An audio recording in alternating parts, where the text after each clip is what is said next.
Hello. Welcome back to my channel. My name is Jenny, and this is the place where I like to talk about all things murdery. So today we're going to be talking about all of the murdery books I plan on reading in October. Is it just me, or can anybody else not quite believe that it's October this weekend? Where did September go? I went on a cruise and then I had COVID. That probably had something to do with it. But anyway, October, yay! Fall and leaves and stuff. Yay. Okay, so let's go ahead and jump into it. So, book number 1, The Silent Patient by Alex Michaelides. I don't know how you say that last name. The Silent Patient. Anyway, so here's what the back of this book has to say. Alice Berenson's life is seemingly perfect until one night when her husband Gabriel returns home late from work and Alicia shoots him 5 times in the face and then never speaks another word. So there you go. It goes on. There's more blurby on the back, but you get the gist. So I have been hearing lots of really good feedback on this book, and I'm excited to read it. This definitely seems like something that's up my alley, and yeah, I will report back. The Silent Patient, Alex Michaelides. Let me know if you've read it and what you think. Okay, book number 2. So this is a little bit of a wild card. This is called Involuntary Admissions by D.R. Markham. That's not doctor, it's D.R. So this author randomly reached out to me on Instagram and recommended their book to me. And I admire your gumption. So sure, I will tell you there's no blurby on the back. She gave me a blurby at the time, and I'm trying to remember what she told me. I'm pretty sure it's something about medical murder, which I am pretty into. I've seen all of the doctor deaths and nurses who kill and license to kill, and I indirectly work in the medical field. So yeah, definitely going to be reading this. Never heard of it, never heard of this person. I don't know if this was self-published. Might have been self-published. I don't see any sort of publisher listed. So again, gumption, good for you. Make things happen in your life. I admire that. And yeah, we'll give it a go. In case you didn't notice, I'm starting with my fiction options. I have 4 fiction and 4 nonfiction. Last month I went back and forth, but I feel like that was a little disjointed. So we're going to go fiction first and then nonfiction. Next up, super excited. Don't judge me. Kingdom of the Feared by Carrie Maniscalco. So this is book 3 of Kingdom, after Kingdom of the Wicked and Kingdom of the Cursed. I have Kingdom of the Cursed right there. So this is the finale, and I can't tell you too much because if you haven't read the other 2, I don't want to give this away, but this follows a woman in Italy who is set in the late 1800s, and you have me pretty much anytime we're talking about historical fiction, but this is a woman in the late 1800s who is a witch, and her twin sister is brutally murdered, and other witches are being brutally murdered in her community. So she sets out to find out what is going on, and in doing so, she summons a demon from hell. So this is their story. This is that story, of what happens. So when I was reading book 2, I read book 1, which was Kingdom of the Wicked. Oh gosh, I don't know. A year or so ago, I kind of lose track of time. And I really liked it. And then I read Kingdom of the Cursed. And I know I read it in March. And the reason that I know that that I read it in March is that literally as soon as I finished it, I pre-ordered this. And it came in the mail yesterday. Yay! I'm in the middle of 2 other books right now, so I have to finish them before I can start this one. But this one will probably be the first book that I read in October. because I have been waiting for it and I am pumped. Super excited. Kingdom of the Feared by Carrie Maniscalco. This is her 7th book total. The other series that she wrote was called Stalking Jack the Ripper, which was, again, historical fiction. Obviously, it's about the reign of Jack the Ripper, so very on brand for my murdery channel here. And there are 4 books in that series. It started out, these fall, well, that series anyway falls in the YA category. And I felt like they were a little mature for YA, but that's just me. I just noticed this is done by Little Brown Book Publishing, and I generally like their books. They're also, and you don't see this, on this cover, I'm not sure if it's on this one. Is it on this one? Yes, it is. So these are like a James Patterson sponsored publishing. So you can see James Patterson Presents Kingdom of the Cursed by Carrie Maniscalco. I don't know what that means other than that he's lending his name. I don't know if he's also lending publishing support or gives advice or how he is involved, but something came along where he's putting his name on the cover. So the Stalking Jack the Ripper series was also really good. When I was reading Kingdom of the Cursed, there were points where I was pretty annoyed and I wasn't really sure that I was liking the book. But when I finished it, I immediately ordered this. So I must have liked it. Kingdom of the Feared, Carrie Maniscalco. Okay. And next up, last book in the fiction category is Crooked Kingdom by Leigh Bardugo. Sorry, my light is a little bit shiny on here. So I just finished reading, and I will talk about this in my September wrap up, 6 of Crows. So Leigh Bardugo, this will be the 5th book I will have read from Leigh Bardugo. She has written a series called Shadow and Bone. You may have seen that on Netflix. If you haven't read that series, I really liked that series. These books, 6 of Crows and Crooked Kingdom, don't follow the same storyline, but they are in the same like fantasy universe that she's created. It's called the Grishaverse.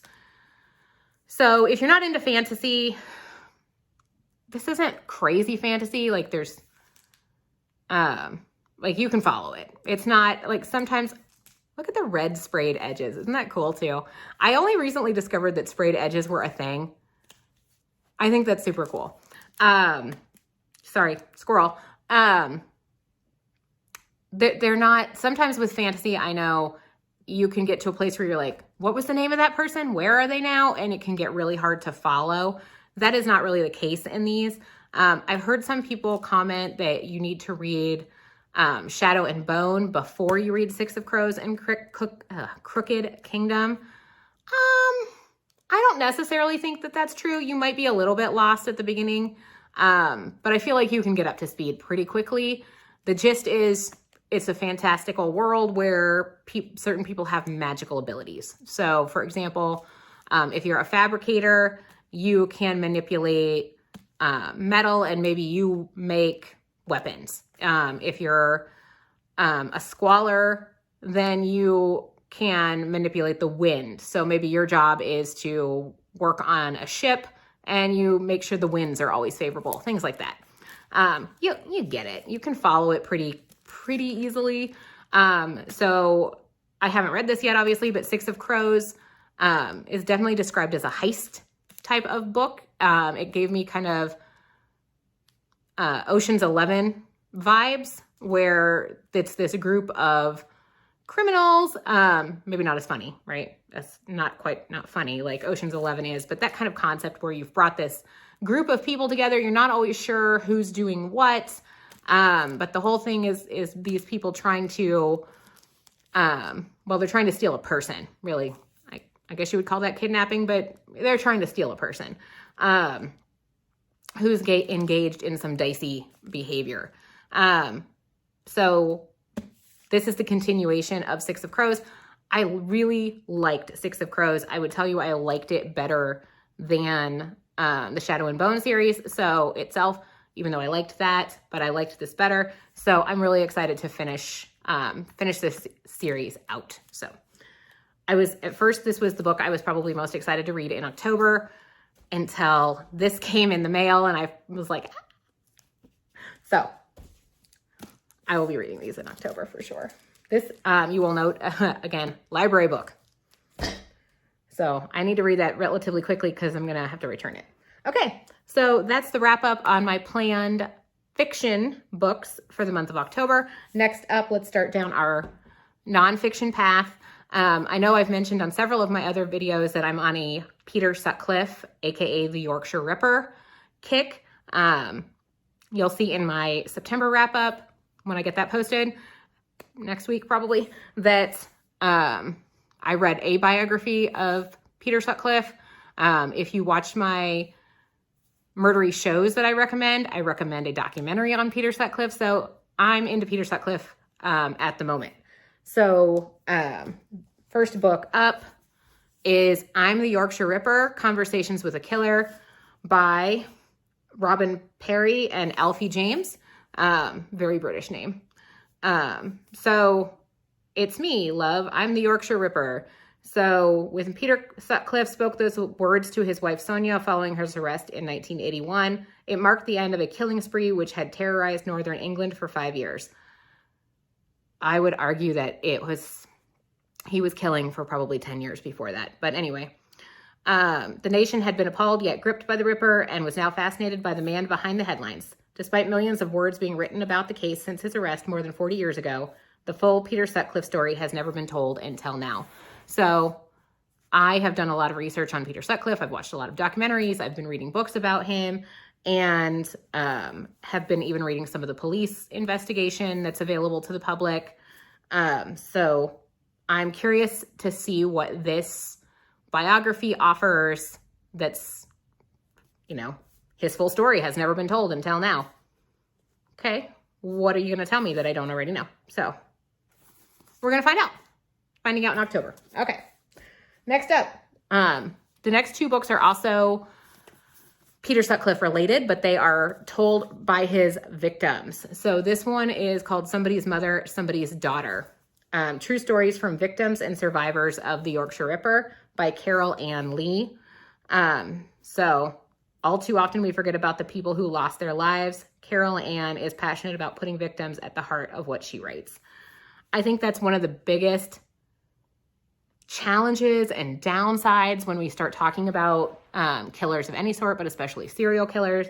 They tend to get, idolized in a way, and people forget about the victims. And one of the things I always worry about is I do not want to give any special attention to these horrible people, and certainly not at the expense of their victims or their family members. So it's important to me to feel like I know the victims as well.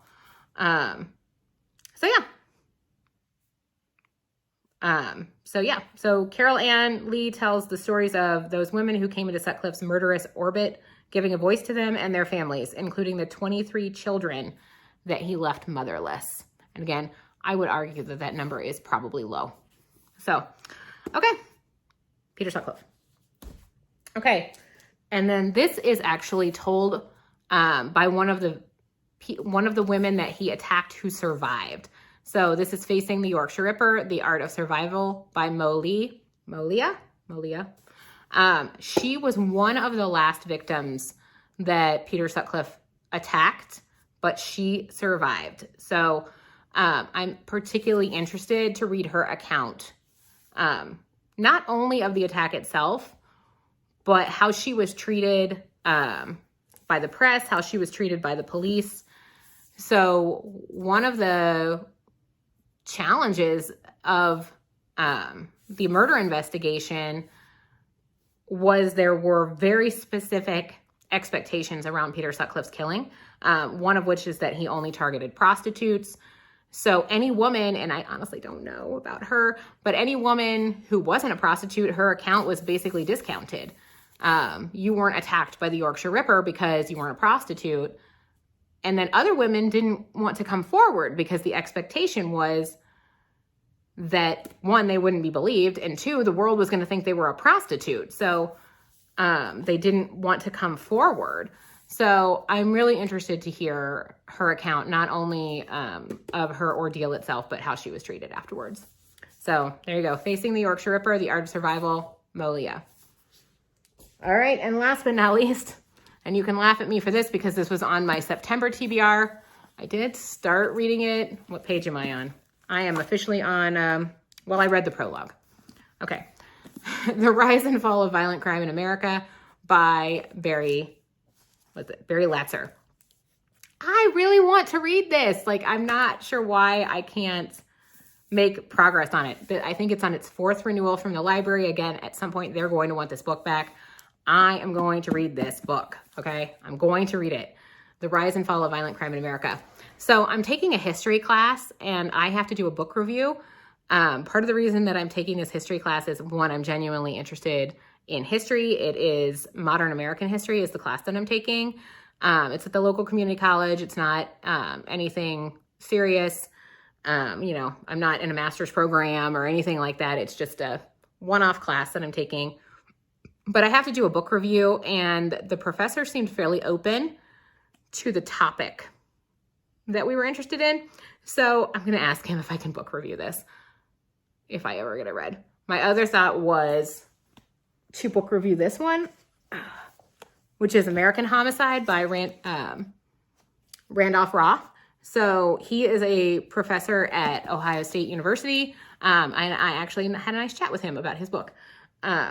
But this one is, first of all, it's a beast. And it is like a statistics heavy beast. So if you're looking for a light murder read, don't recommend this. But if you're interested in statistics and whatnot, give it a whirl. But this goes all the way back into the 1600s, so it's definitely not just modern America. So I'm not sure if it applies, but I don't know. Anyway, back to this. Rise and Fall of Violent Crime in America, Barry Latzer. I want to read this. The prologue was good, so I don't know why I'm just behind. I'm falling behind. But I'm going to give it a whirl in October. I'm determined. We're determined. I'm going to put it maybe at the top of my nonfiction pile. Try and read it first, maybe. Okay, there you go. Those are the 4 fiction and 4 nonfiction books that I'm hoping to read, planning to read in September, October. I know what month it is, that I'm planning to read in October. Wish me luck. And yeah, we'll report back. All right. Thank you for watching. As always, have fun, be safe, and don't murder anyone. Bye.